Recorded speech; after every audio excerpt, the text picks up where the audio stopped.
First up here is Alan Mayberry, who you've already seen once today, and we're going to see him again right now. There you go, Alan. Get my junk out of your way. Very good. Thanks, Carl.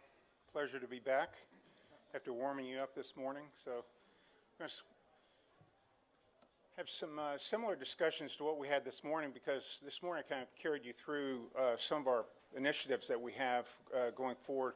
There are a lot of parallels to the discussion on this panel here of, the goal of zero, which we all agree the goal is zero. How do we get there? And my goal here today is to carry you through sort of a history of our oversight as it relates to integrity management, kind of discuss some of the outcomes, concerns, some of our observations, and then recent developments. What are we doing as the regulator, and what are we doing in carrying out our oversight role related to integrity management? I'm showing a chart here that perhaps you've seen before that's updated for this year. It's two of our measures that are shown there with the dashed and dotted lines for major hazardous liquid spills, and then also incidents with death or injury. As you can see, there's a declining trend as we go forward, and that's a trend that we show often. We like to see this, but this is one data point.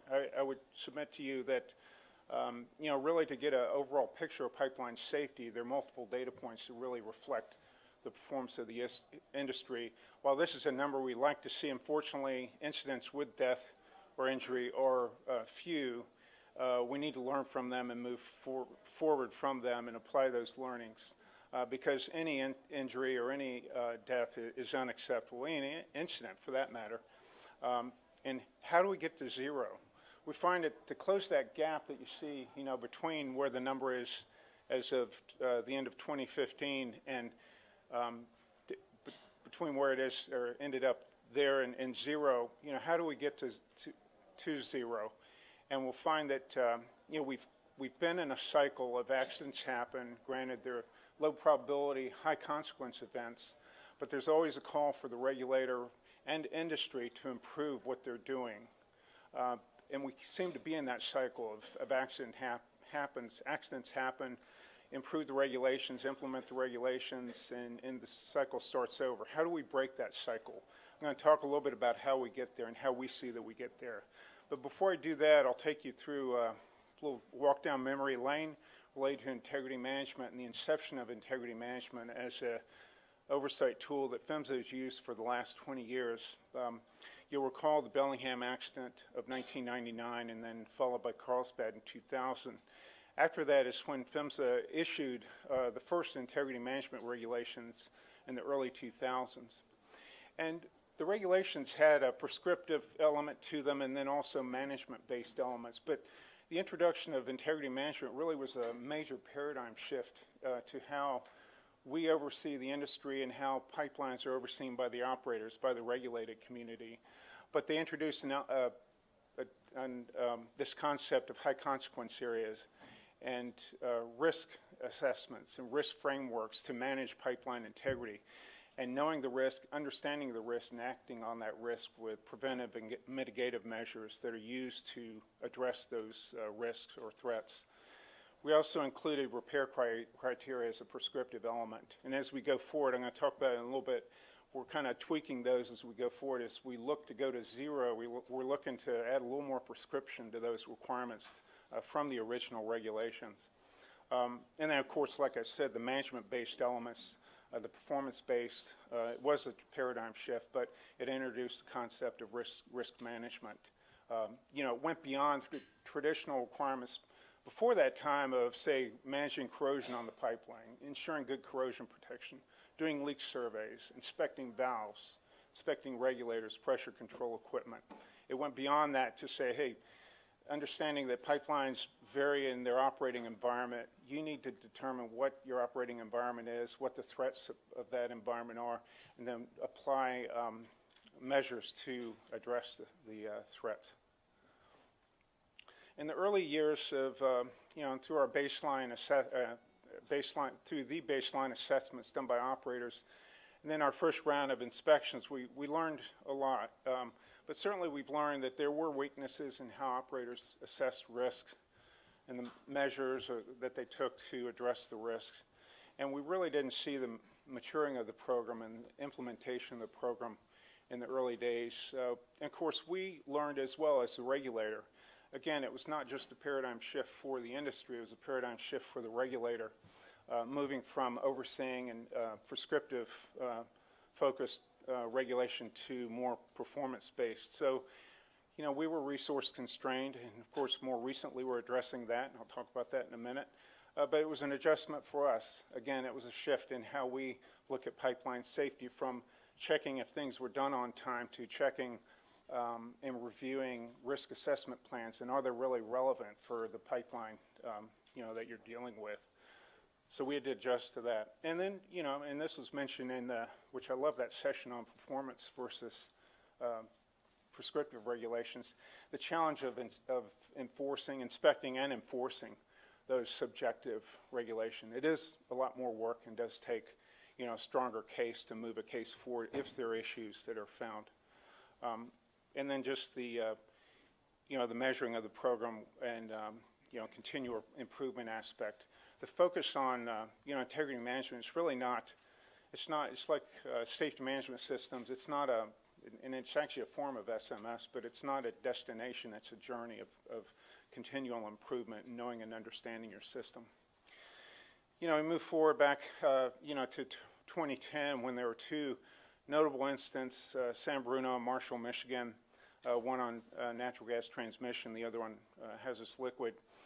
And here again, we've got further learnings in the aftermath of those, and actually the aftermath of other incidents. Those are just two of the notable ones, but you know, looking at those incidents, other incidents, and then our inspection findings, that there's still some things that we need to do differently moving forward. Certainly, the risk models are one notable area where we've seen that, you know, the index models, the simplistic type of index models, we're probably good at, you know, prioritizing segments of pipe, but they're probably not so good at allowing you to be investigative, to look for specific issues that may be out there, because you might mask a certain threat that might be buried in the data somewhere.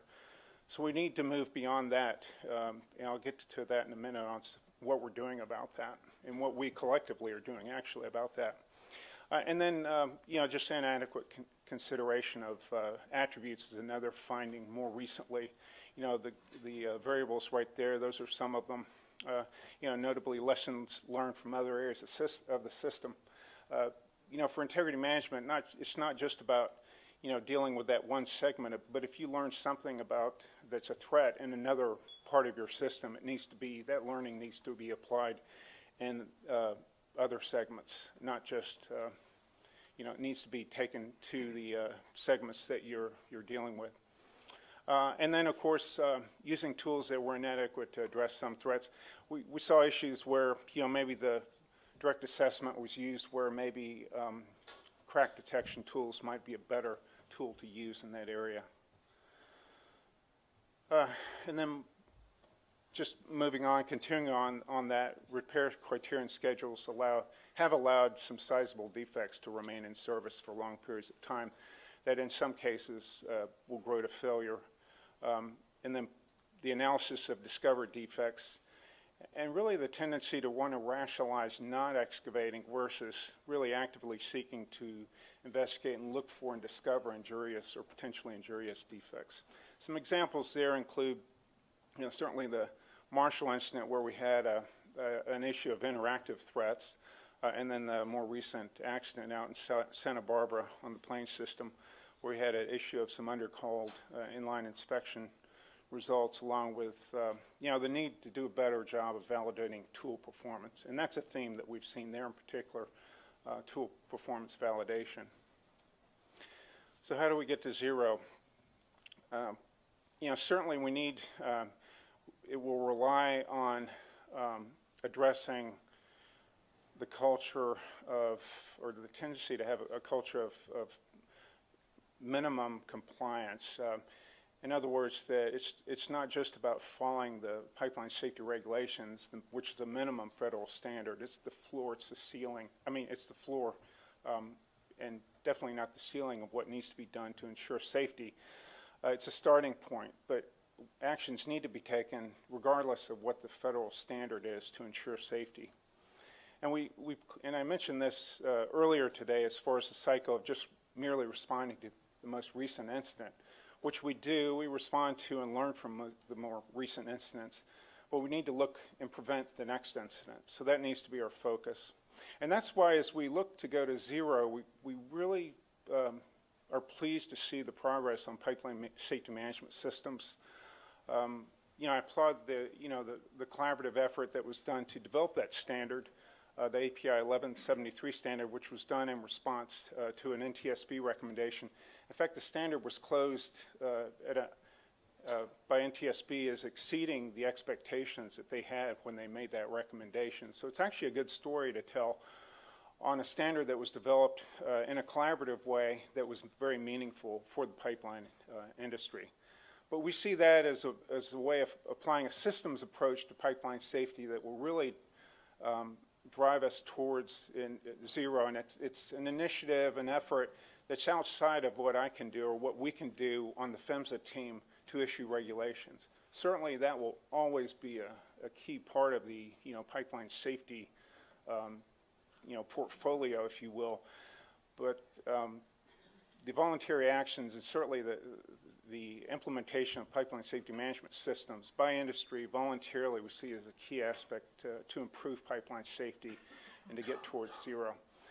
You know, if you look at the actions that have occurred out there, and I think I briefly mentioned this morning, but and I've been on many of them from up on the North Slope of Alaska in 2006 to 2010 in Enbridge. There's really a management aspect, an organizational aspect of these failures, and that's the common thread that I think we have to learn that I believe SMS gives us the opportunity to address and to improve upon. Now, what are we doing? Like I said, we do support the adoption of pipeline safety management systems. I tell you, we're taking it a step further. We're going to implement an internal SMS at PHMSA as well, and you'll be hearing about that. We're going to be rolling out our communications on that, on what we're doing internally to adopt it as a regulator. So we're going to walk the walk or walk the talk with industry as it's implemented. We're also, as you've heard, we're revising regulations to address areas of concern. We're tightening up and adding more prescription to areas where we've seen issues, certainly in the aftermath of some of the failures that have occurred. We're strengthening our inspection enforcement, and I tell you, I could talk for 45 minutes or an hour or so on what we're doing there, but we're doing a lot from instituting a new strategic plan for a training and qualification center in Oklahoma City, and that's a center that trains federal and state inspectors, to revising our inspection approach as well. And some of you are probably familiar with some of that related to what we've done on the inspection side of things. Then lastly, funding research and development to improve assessment technologies, because we still have challenges in being able to assess certain types of defects, in particular defects that are located in the seams of pipelines, and that's an area we need to put more funding and more effort into dealing with and better assessment technology. You probably saw this slide this morning if you were here, but as a regulator, we constantly seek the right mix of prescription and performance-based regulations, and we saw that integrity management really was a good start. It was an improvement, but it's still evolving. We still have a lot to do. The work's not done yet. And in response to that, our most major revisions are rolled up in the hazardous liquid rule, which we will be going final on hopefully later this year. And then the gas transmission notice proposed rulemaking that we're currently assessing the comments on. And those rules, I have a couple of slides here just summarizing what's in there. Really, probably in the interest of time, gloss over these because I kind of covered what's in there this morning, but they're just improvements to address the shortcomings of what we saw, just to more clearly define the expectations related to the integrity management side of things. But most notably, I would say, in that last bullet here, and this is, I think, on our agenda as far as is IVP the answer, integrity verification, that really, it's now time to deal with the grandfather clause on the natural gas side of things. And so that's our focus for at least proposing that to address the grandfather clause. That is pipe that was not previously subject to a pressure test prior to when the code was enacted in 1970. We're dealing with that because when the code was enacted in 1970, it really wasn't viable at that time. It was too disruptive to commerce. But now we need to deal with it. We need to find a way to deal with it. We think we've hit kind of the sweet spot to deal with it in the IVP, but we do realize that there are a lot of concerns on that as well. And of course, a big part of the IVP, not just dealing with the grandfather clause, but deals with record keeping. I didn't really mention much about that this morning, but that's, and many of you, especially who are operators, have dealt with that quite closely in the last few years, but record keeping is critically important, and so there's a lot in there about that to require improved record keeping. Because after all, if you don't have good records, if you don't know what you have, how good is your risk modeling? How good is your risk assessment? That gets to guidance that we're working on, and I think this is a good example of a collaborative effort between all the stakeholders in developing guidance on risk modeling. We had a public workshop last September called the Risk Modeling Methodologies Workshop. We had a number of presenters, really some of the best minds in the world on that topic, giving input and approaches to addressing risk modeling and moving beyond the index models that I was referring to, and how do we deal with interactive threats and the like. So that group is in full swing, and I hear good things coming out of that. Next year, we expect to be issuing guidance on things such as what are guidelines for using risk models, guidelines for dealing with such threats such as interactive threats and the like. In the interest of time, I'll kind of move on. Also, I have a bullet there on big data, because as we deal with this kind of stuff, we are talking about dealing with big data, especially when we talk about dealing with the multiple threats and being able to analyze the multiple threats on pipelines. But you know, the punchline I might add there is there at the end. We kind of are tiptoeing into that with the Reauthorization Act related to, the mandate related to convening a working group on developing an information sharing system. The focus on the information sharing system will initially probably focus on like sharing inline inspection results and the like, but we think that'll be a good start for sharing information among the industry on threats that are out there. Number of internal initiatives that we've undertaken. I think I referred to some of this morning. We've increased our staff. Certainly our inspection staff has almost doubled in the last few years. Our inspection process has been re-engineered, and that is continuing to be evolved because we have moved beyond the more standard inspections, as we used to call them, unit inspections, to what we call or some might call the dreaded integrated inspection. But the focus of that is putting our resources where they need to be based on what we see in the data that is represented by the operator performance. And then we're modernizing the tools, or have modernized the tools that our inspectors use with a software platform called the Inspection Assistant. It's a tablet-based tool that is used to document inspections. We also have created an accident investigation division that will be headquartered in Oklahoma City. And the focus of that group will be to pull out from the regions where they currently reside all the accident investigators to do more responses actually to incidents or accidents that occur out there. And that'll be their sole focus, is to deal with incidents and accidents that occur out there, and then to provide some lessons learned from those. I mentioned earlier, and the administrator mentioned earlier today, about our PHMSA 2021 initiative and a number of initiatives under that, so I won't repeat what we talked about there. And then lastly, on research and development, we have a forum, as the administrator mentioned earlier today, on November 16th and 17th. It'll be in Cleveland, Ohio. And that's where we bring all the stakeholders together. It's a very collaborative process where we work to identify key technical challenges. We disseminate information on our current R&D program. And then we identify new research that needs to be done. And that's to help inform our about $12 million a year research funding effort. I have the website link there that you can find more information on that, but we welcome your attendance at that. So just in closing, I would say, you know, as far as getting to zero accidents, you know, as the regulator, we do take each accident seriously. We do look at each accident and do apply lessons learned or learn from each one, and we expect that the industry and the regulated community does that as well, and that's our expectation. We're working on continual improvement as far as finding the right balance between performance-based regs and prescriptive-based regulations.